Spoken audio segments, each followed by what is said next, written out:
Okay, so before we move on to chapter 6, I need you guys to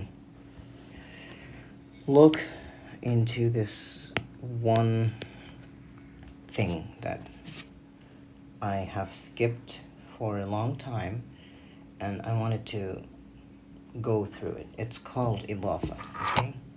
Let me get this. So I'm gonna try to make this video as short as possible. Idafah. In Idafah, there is two parts, Mudaf and Mudaf ilay. Okay? So we have Mudaf. I'm gonna use big. Mudaf ilay. Mudaf and God.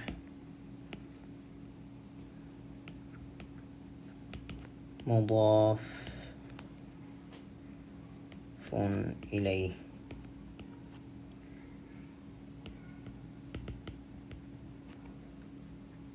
Okay? Okay. What is Mudaf and Mudaf ilay? Well, a very good question. So, we will look at Mudaf. What is Mudaf? So, there are a few rules you need to write here. There are a few things you have to remember. First thing, Mudaf is what comes. So, I'll give you an example here. Let's look at an example. Let's say, Kitabu al-Mudarris.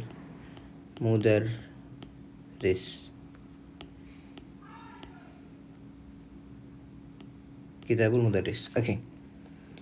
So, or we can look, Mudarris. So, we have this example here.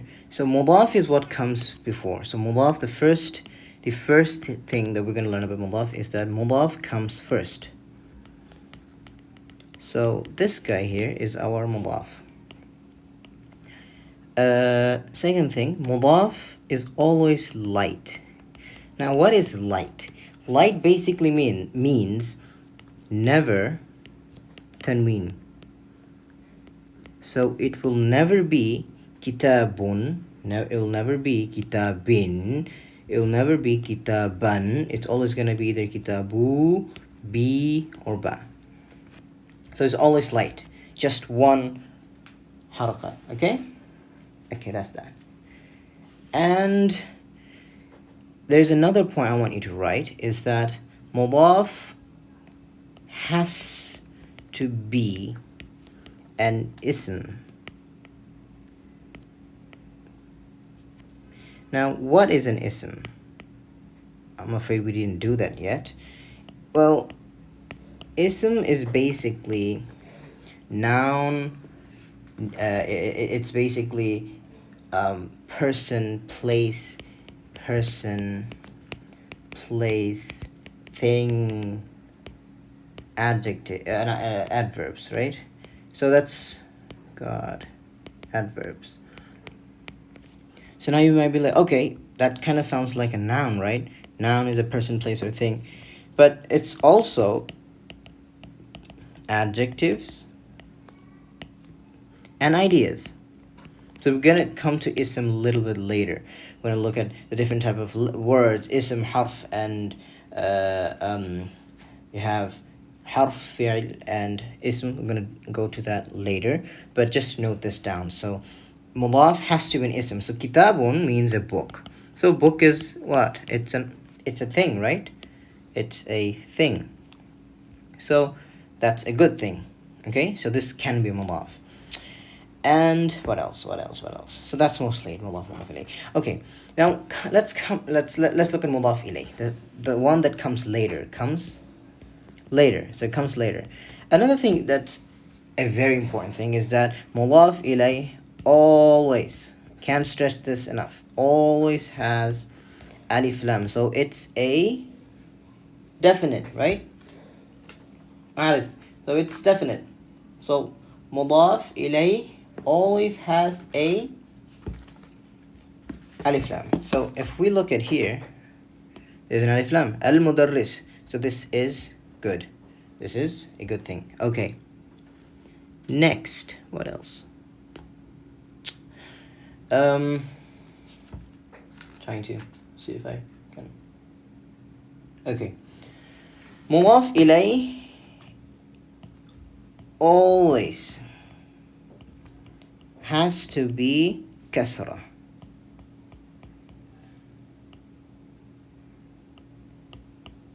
Okay? So this basically means some letter here. It's always gonna be kasra. Or we call it jar. Jar. We're gonna do this later. Jar. Nasab, rafa, nasab, jar. We're gonna come to this very soon, don't worry. Just, it always has to be kasra. So, al-mudarrisi. Al-mudarrisi. Al-mudarrisi. And having alif lam means it's definite. That's that. And another thing that has to be remembered is that mudaf ilay can't be far away from mudaf. Now let's say let's stick with just one example, which was kitabu al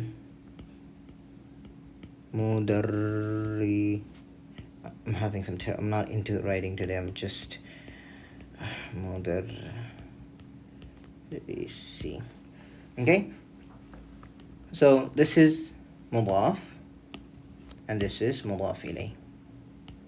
ML. Why is this mudaf? Kitabun is a noun, has one dhamma, and this is mudaf ilay because it has alif lam and it is a kasra. Jar.